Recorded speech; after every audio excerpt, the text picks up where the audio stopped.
From the St. Louis Public Radio newsroom, this is The Gateway. It's Tuesday, June 25th. I'm Abby Llorico. Some of the world's most elite athletes will compete in this year's Olympic and Paralympic Games in Paris, which open in a month. A St. Louis competitor is feeling the pressure as she prepares to be the first female wheelchair rugby player on Team USA. If I'm going to get the attention for being a female on this team, I want to make sure it's because I'm a relevant contributor for this team. And oh yeah, she's a female.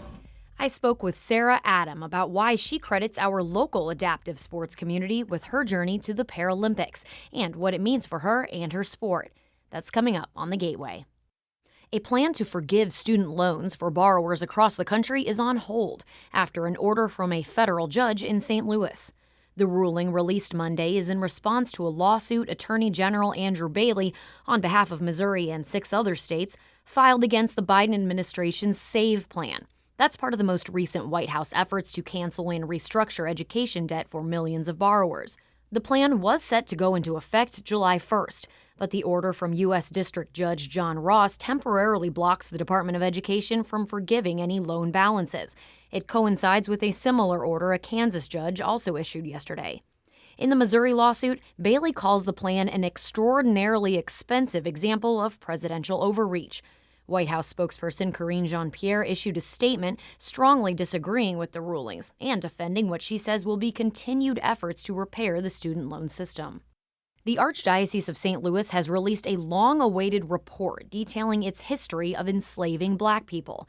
St. Louis Public Radio's Lauren Brennicke reports church officials aim to acknowledge that past by uncovering the identities of enslaved people and those who purchased them. In a report released under the Forgive Us Our Trespasses effort, church leaders acknowledge that bishops and clergy enslaved at least 99 people. By examining thousands of records in French, Latin, and English, researchers uncovered the identities of 12 more enslaved Africans since a 2021 report. They also discovered that the first 3 bishops of the Archdiocese enslaved people.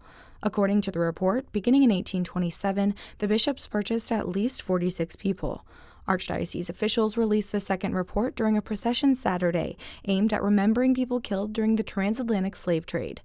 The Archdiocese plans to release periodic updates as researchers compile new findings. I'm Lauren Brennicke, St. Louis Public Radio.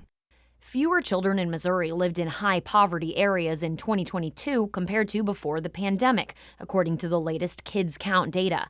The annual Child Wellness Report said pandemic-era policies like the child tax credit helped families cover their basic needs, but that support ended. Tracy Griever-Rice is project director for Missouri Kids Count. She said families still feel burdened by costs like housing. If a third of your working time is spent just covering those basics, what are you not able to do for your kids that you'd really like to be doing?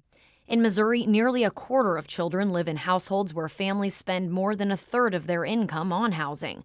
The report also found 20% of students in Missouri were chronically absent in the 2021-2022 school year. Illinois is looking to expand its network of expressway cameras while also fending off a lawsuit accusing it of running an illegal system of dragnet surveillance.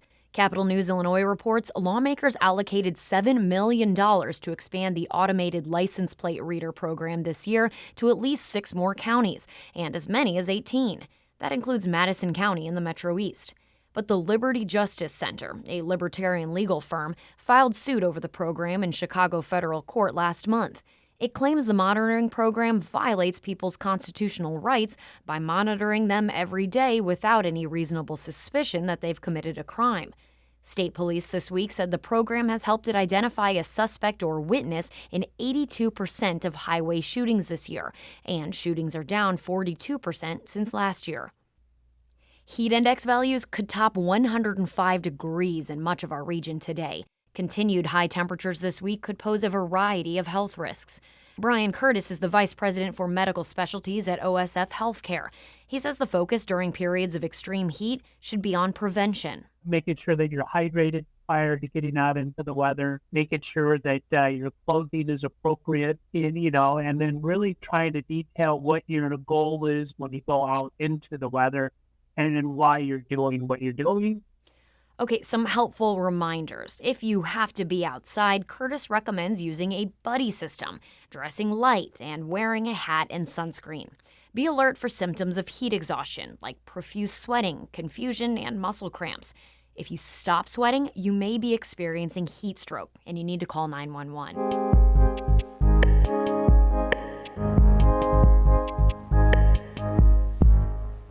During the school year, Sarah Adam is an assistant professor of occupational therapy at St. Louis University. But this summer, she's turning her studies toward Paris and the 2024 Paralympics.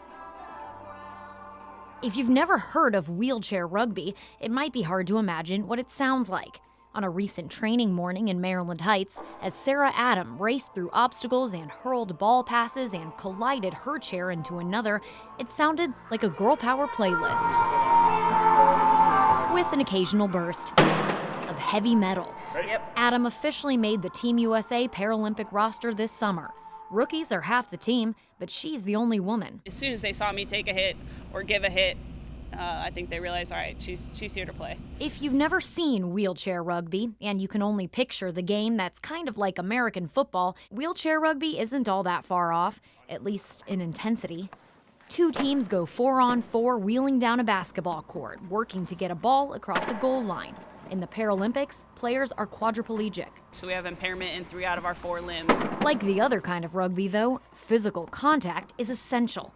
The sport's nickname is murder ball. The fact that it's full contact, and even like they're going in and reaching in with their arms and trying to grab the ball out of your lap and punching you in the face and whatnot, it kind of breaks down that stereotype of what people typically think of when you hear about a disabled athlete.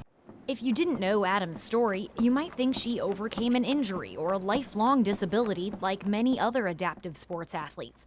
Not quite. As an occupational therapist, she's a student of how the body works and helping people overcome possible challenges. So the first time she took the court, she was curious and considered able-bodied.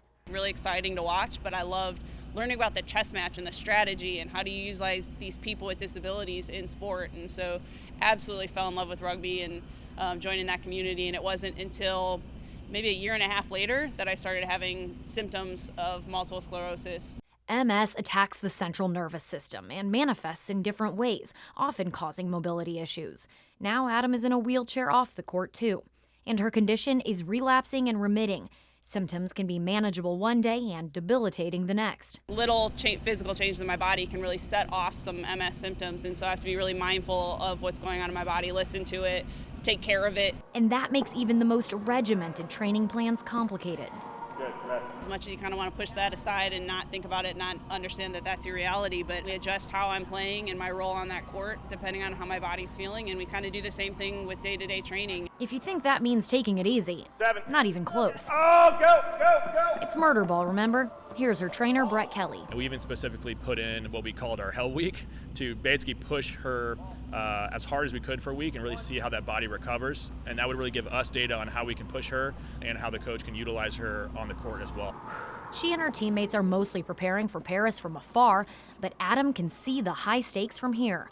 Team USA has always medaled in wheelchair rugby. And I try to look at it more as that, a motivator and an opportunity than letting some of those nerves creep in on what that really means and the pressures of it. Then there's the pressure of living up to being the team's first woman. It actually forced me to work harder. I was like, if I'm going to get the attention for being a female on this team, I want to make sure it's because I'm a relevant contributor for this team.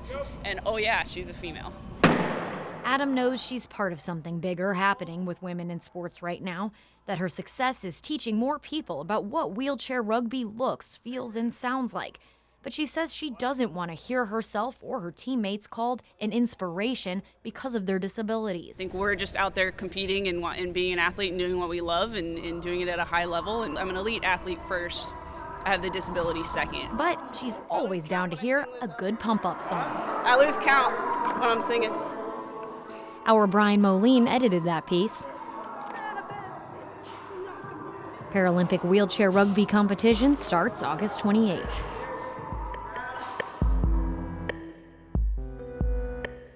The Gateway is a production of St. Louis Public Radio, a listener-supported service of the University of Missouri-St. Louis. Music by Ryan McNeely of Adult Fur. I'm Abby Llorico, and from the St. Louis Public Radio newsroom, this has been The Gateway.